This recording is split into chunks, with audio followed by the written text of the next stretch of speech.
کسی کی شان گھٹا کر کے کسی کی شان کو بڑھایا نہیں جا سکتا.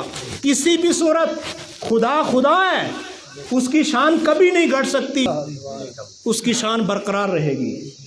نبی کریم صلی اللہ تعالی علیہ وسلم کو جو رتبہ اللہ رب العالمین نے دیا ہے، وہ رتبہ نبی کریم صلی اللہ تعالی علیہ وسلم کا برقرار ہے اور رہے گا.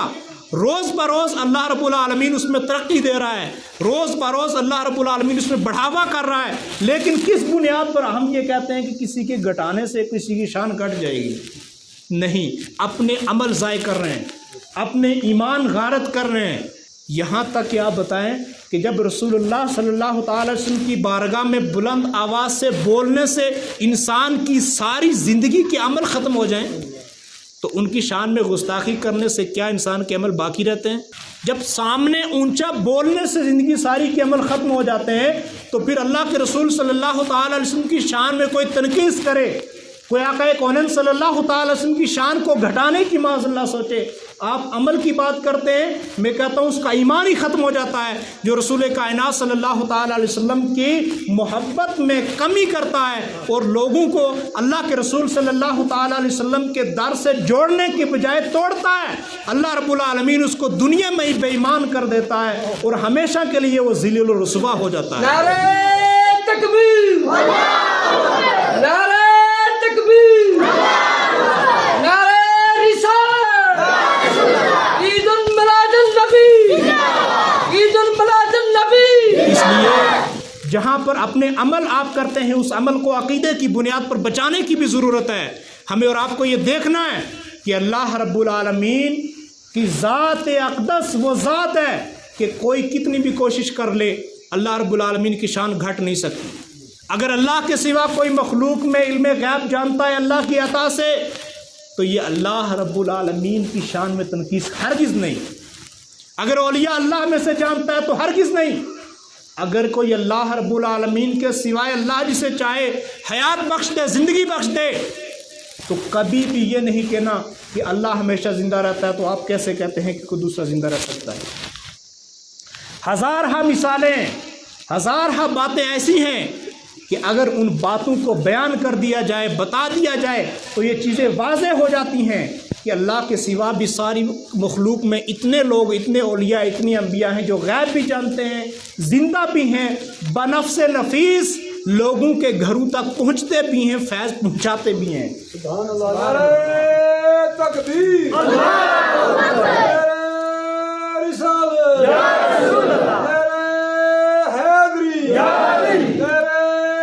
حیدری، جشن عید میلاد النبی زندہ باد، جشن عید میلاد النبی زندہ باد، اسلام عالمگیر زندہ باد، اسلام عالمگیر زندہ باد.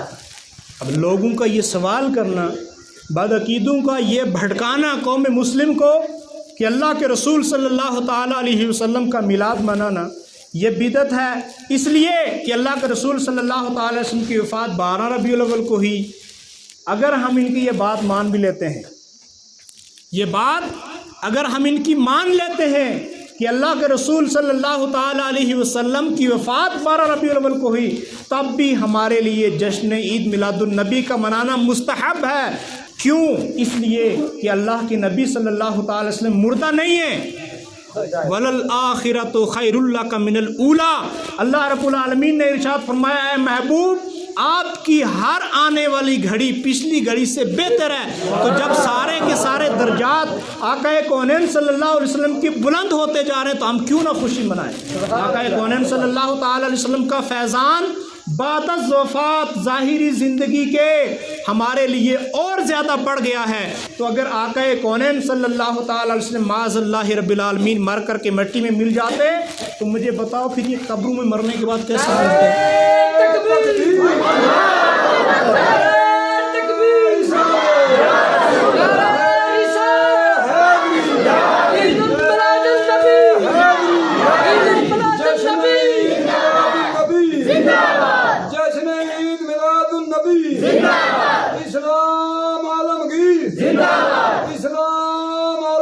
نبی کریم صلی اللہ تعالی علیہ وسلم ہر سوموار کے دن روزہ رکھتے ہیں. صحابہ اکرام نے پوچھا، یا رسول اللہ صلی اللہ تعالی علیہ وسلم آپ اس دن روزہ کیوں رکھتے ہیں؟ آقا کونین صلی اللہ تعالی علیہ وسلم نے ارشاد فرمایا اسی دن مجھے پیدا کیا گیا اور اسی دن میرے اوپر قرآن نازل کیا گیا۔ تو مجھے بتائیے کہ جو نبی ہر ہفتے اپنا میلاد مناتے ہو روزہ رکھ کر کے اللہ کا شکرانہ ادا کرتے ہو، تو کیا امتیوں کو اتنا بھی اختیار نہیں ہے کہ وہ سال میں ایک بار عید میلاد النبی منائے اور لوگ اس کو بدعت قرار دیتے ہیں؟ یا غور کرنے کے لیے آپ لوگ کہتے ہیں حدیث میں موجود نہیں، لوگ کہتے ہیں قرآن میں موجود نہیں، لوگ کہتے ہیں صحابہ نے کیا، کس نے کہا؟ ذرا کتابیں کھولو تو صحیح، ذرا پڑھو تو صحیح۔ عرق کا بات سنتے سنتے چلے آتے ہیں، اس کو شیطان کی طرح آگے پھیلا دیتے ہیں۔ کم از کم آپ قرآن پڑھیے تو صحیح۔ بخاری اور مسلم تو وہ پڑھتا ہے جو خود مسلم ہو۔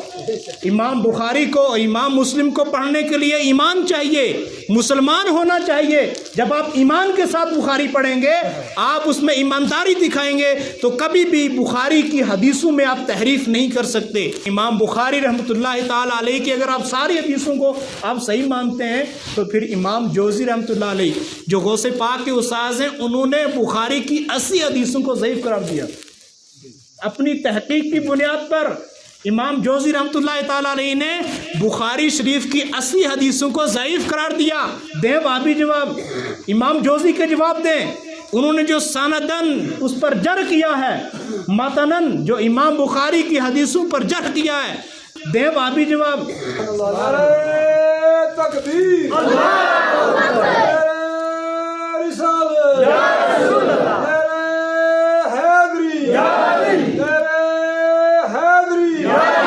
جشن عید میلاد النبی زندہ باد، جشن عید میلاد النبی زندہ باد، اسلام عالمگیر زندہ باد۔ صحیح بخاری میں اور صحیح مسلم میں آقا کونین صلی اللہ تعالی وسلم کی ولادت کا تذکرہ اور صحابہ کی مجالس کا تذکرہ موجود ہے۔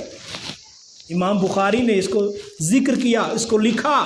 آپ ایک بات سوچئے تو صحیح، ایک بندہ زندگی ساری ایمان ہی نہیں لایا، اللہ کے رسول صلی اللہ تعالی علیہ وسلم سے اتنی دشمنی کہ آقا کونین صلی اللہ تعالی علیہ وسلم پر جب اس نے ظلم کیا تو اللہ رب العالمین نے سورہ تبت یدا نازل فرما دی۔ تبت یدا ابی لہب و تب، ابو لہب کے ہاتھ ہی ٹوٹ جائیں۔ اللہ فرماتا ہے ابو لہب کے ہاتھ ٹوٹ جائیں، یعنی کہ اللہ رب العالمین کا غضب ابو لہب کے ہاتھوں پر نازل۔ اب وہی ہاتھ، اسی ہاتھ کی انگلی نے نبی کریم صلی اللہ تعالی وسلم کی ولادت کی خوشی میں اشارے سے جس کو آزاد کیا، اللہ کے عذاب سے کیسے بچ گئی؟ ایک طرف ایمان ہی نہیں، ایک طرف کفر کے باوجود اللہ رب العالمین کی لعنت اس لعین کے اوپر ہونے کے باوجود ایک عمل باقی رہ گیا۔ وہ عمل کیا تھا اس کا؟ کہ میلاد کے موقع پر رسول اللہ صلی اللہ تعالی وسلم کی ولادت کی خوشی میں اپنی نوکرانی کو آزاد کرتا ہے جس انگلی کے اشارے سے۔ اس انگلی پر اللہ رب العالمین نے عذاب نازل نہیں کیا، اور ہر سوموار کے دن اس سے چشمہ پھوٹتا ہے اور جہنمی اس سے سیراب ہوتا ہے۔ مجھے بتائیے کہ کوئی بھی کافر اگر دین میں نماز پڑھتا ہے، روزے رکھتا ہے، اس کا عمل قبول ہی نہیں، کیوں؟ ایمان نہیں۔ جب اسلام کا کوئی عمل کوئی کافر قبول کر لے، اپناتا رہے، یہاں تک قرآن کی تلاوت بھی کرتا رہے، ایک نیکی بھی نہیں ملنے والی۔ کیوں؟ بنیادی ایمان ہے۔ اور پھر مجھے یہ بتائیے کہ ابو لہب تو کافر تھا نا؟ کافر تھا۔ اب مجھے بتائیے کہ نبی کریم صلی اللہ تعالی علیہ وسلم کی محبت، اللہ کے رسول صلی اللہ تعالی علیہ وسلم کی ولادت کی خوشی میں ایک کافر اگر اپنی باندی کو آزاد کر دیتا ہے، اپنی نوکرانی کو جس انگلی کے اشارے سے آزاد کر دیتا ہے، تو ایک کافر کو جب میلاد النبی صلی اللہ علیہ وسلم منانے کا ثواب مل سکتا ہے اور صدقہ جاریہ کے طور پر مل سکتا ہے، ہر سوموار کو ملتا ہے، تو مجھے بتائیے جس نے نبی کریم صلی اللہ علیہ وسلم کا کلمہ پڑھ کر کے آقا کونین صلی اللہ تعالی علیہ وسلم سے محبت اور عشق کی لگن کی بنیاد پر آقا کا میلاد منایا، تو کس طریقے سے وہ بدعت ہو سکتا ہے؟ کس طریقے سے اس کو ثواب نہیں ملے گا؟ اور کس طریقے سے وہ شرک ہو سکتا ہے؟ کیا انہوں نے بخاری کی حدیث نہیں پڑھی؟ پوچھئے، لا بخاری بتاؤ، کیا بخاری سے تم یہ حدیث نکال سکتے ہو؟ کہ جس پر خدا کا غضب ہو، جس کے ہاتھ ٹوٹنے کی بددعا خدا نے دی، لیکن رسول کی رحمت کی بنیاد پر اللہ تعالیٰ نے اس انگلی کو بچایا ان ہاتھوں میں۔ یہ ہاتھوں میں انگلی موجود ہوتی ہے کہ نہیں؟ تو جب قرآن نے کہا کہ ہاتھ تباہ ہو گئے تو پھر مجھے بتائیے کس بنیاد پر وہ انگلی باقی ہے کہ جس انگلی سے اس کو سیراب کیا جاتا ہے ہر سوموار کے دن؟ یہ نبی کی رحمت نہیں تو اور کیا ہے؟ اسی لیے تو فرمایا کہ وہ ہر عالم کی رحمت ہے، کسی عالم میں رہ جاتے یہ ان کی مہربانی ہے کہ یہ عالم پسند آیا۔ میرے تکبیر، میرے رسالت، میرے حیدری، جشن عید میلاد النبی، جشن عید میلاد النبی، اسلام عالمگیر، اسلام عالمگیر۔ جب رسول کائنات صلی اللہ تعالیٰ علیہ وسلم کی ولادت کی خوشی منانا ایک کافر کو ثواب دے دیتی ہے، آپ عیسائیوں سے پوچھیں تو کہتے ہیں کہ 25 دسمبر سب سے بڑا دن ہے، کہتے ہیں کہ نہیں؟ اگر لیکن آپ 25 دسمبر کو اگر ٹائم کے اعتبار سے دیکھیں گے تو سب سے چھوٹا دن ہے۔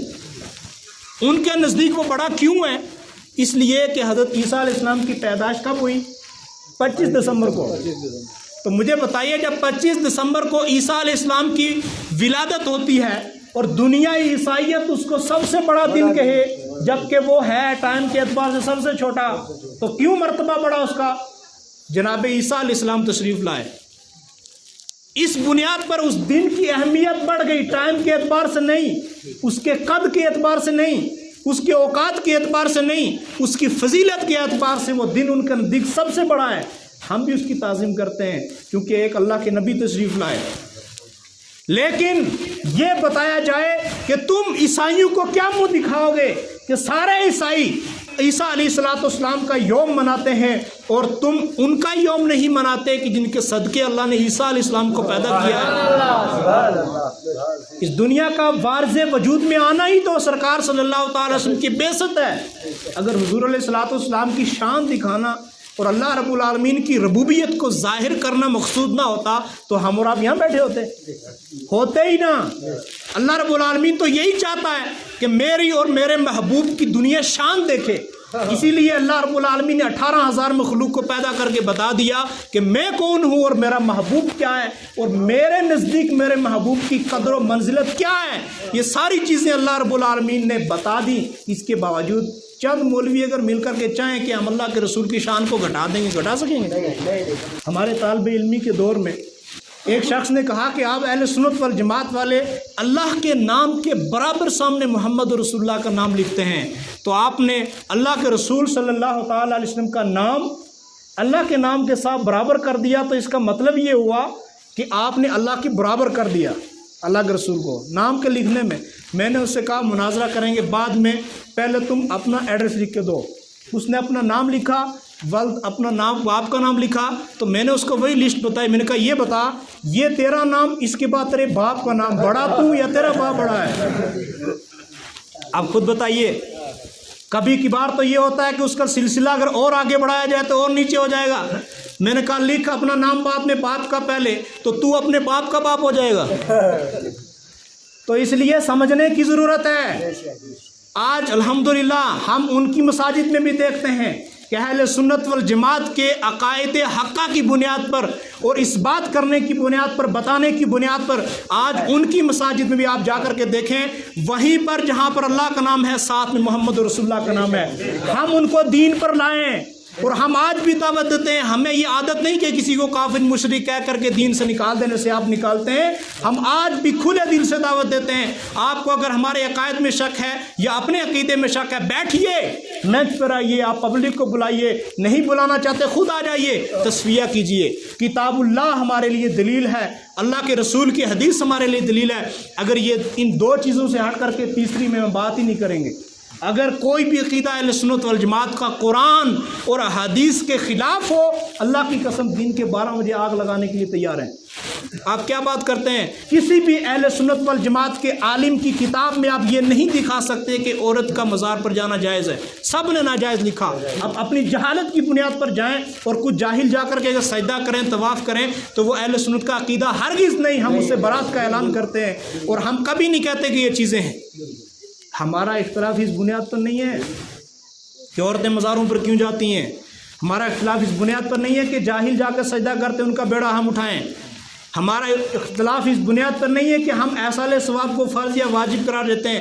ہمارا اصل مسئلہ یہ ہے کہ نبی کریم صلی اللہ تعالی وسلم کی جب آپ شان کو گھٹائیں گے، جب آپ ان کے خلاف بکواس کریں گے، ہم آپ کو کبھی معاف نہیں کریں گے. لوگ کیا کہتے ہیں؟ کسی فرقے کے خلاف کیوں بولتے ہیں؟ مول صاحب کیا ضرورت ہے آپ کو؟ ہم کیوں بولیں گے بھیا؟ آپ اس فرقے سے پوچھئے کہ آپ اللہ کے رسول کے خلاف کیوں بولتے ہیں؟ آپ ان کی شان میں تنقید کیوں کرتے ہیں؟ آپ اللہ کے رسول کی شان کو کیوں گھٹاتے ہیں؟ جو زبان اللہ کے رسول صلی اللہ تعالی علیہ وسلم کے خلاف بکواس کرے، کسی بھی صورت یہ نہیں ہو سکتا، اس لیے کہ ہم سارے کے سارے سگے مدینہ ہیں. تو کس بنیاد پر آپ کہتے ہیں کہ آپ ہمارے مالک کے خلاف بکواس کریں گے اور ہم چپ رہیں گے؟ یہ کبھی نہیں ہو سکتا. جب آپ کی زبانیں آقا کونین صلی اللہ تعالی علیہ وسلم کے خلاف یا اللہ کی عطا سے اللہ نے جو اپنے بندوں کو چن کر کے اولیاء بنا لیا، اپنا محبوب بنا لیا، آپ ان کے خلاف اگر بکواس کریں گے تو کسی بھی بنیاد پر آپ کو معاف نہیں کیا جائے گا، اس لیے کہ آپ اللہ کی تقسیم سے راضی نہیں ہیں، آپ اللہ کے بھی دشمن ہیں.